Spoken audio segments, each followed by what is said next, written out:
शरद पवारांच्या राष्ट्रवादीत आमदार अस्वस्थ असल्याची सूत्रांची माहिती। मतदारसंघातली कामं होत नसल्यानं आमदार नाराज असून सत्तेत जायला हवं अशीही भावना। शरद पवार आणि उद्धव ठाकरेंच्या पक्षातले अनेक जण भाजपमध्ये येण्यास उत्सुक। गिरीश महाजनांचा दावा।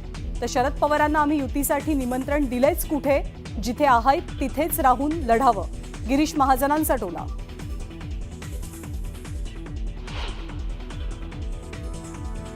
माळेगावच्या साखर कारखान्यात पवार विरुद्ध पवार सामना। साखर कारखान्याचा चेअरमन आपणच होणार, अजित पवारांनी शड्डू ठोकला तर सुप्रिया सुळेंनी फोडला प्रचाराचा नारळ।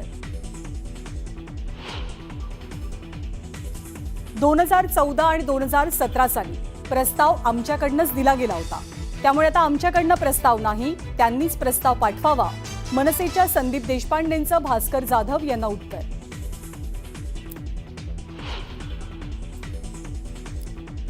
ऑक्टोबर पर्यंत सरकारनं तारीख सांगा, नाहीतर 2 ऑक्टोबर मध्ये आम्ही मंत्रालयात घुसून बच्चू कडू आता जेवण खाऊन तयार झाला तर मंत्रालयात घुसल्याशिवाय राहणार नाही। कर्जमाफीची तारीख जाहीर करण्यासाठी बच्चू कडूंचं 2 ऑक्टोबर पर्यंतचं अल्टिमेटम, तर उपोषण सोडल्यानंतर कडूंची प्रकृतीही खालावली। कर्जमाफीचं आश्वासन आमच्या जाहीरनाम्यातच नव्हतं, मंत्री अतुल सावेंचं मोठं विधान। तर योग्य वेळी सरकार कर्जमाफी करणार, मात्र टॅक्स भरणाऱ्यांना कर्जमाफी कशी, पाशा पटेल यांचा सवाल। मुंबईतल्या विक्रोळीमधल्या पुलाच्या उद्घाटनावरनं भाजप शिवसेने श्रेयवादाची लढाई। वेळेपूर्वी शिवसेनेकडनं पूल वाहतुकीसाठी खुला। गोवंडीच्या शिवाजीनगरात डंपरनं चौघांना चिरडलं, तिघांचा जागीच मृत्यू, एक जण गंभीर। संतप्त जमावाकडनं रास्ता रोको, तर पोलिसांकडनं जमावावर लाठीचार्ज। मध्य प्रदेशातल्या बालाघाट जिल्ह्यात मोठी चकमक।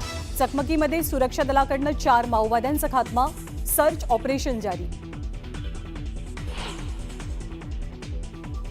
डोंबिवली आणि भिवंडीला पावसानं झोडपलं, तर खेड दापोली मार्ग पाण्याखाली, वाहतूक पर्यायी मार्गानं वळवली। आणि दक्षिण आफ्रिकेनं पहिल्यांदाच जिंकली आयसीसी वर्ल्ड टेस्ट चॅम्पियनशिप। दक्षिण आफ्रिकेची ऑस्ट्रेलियावरती 5 गडी राखून मात। शतकी खेळी करणारा एडन मार्क्रम विजयाचा शिल्पकार।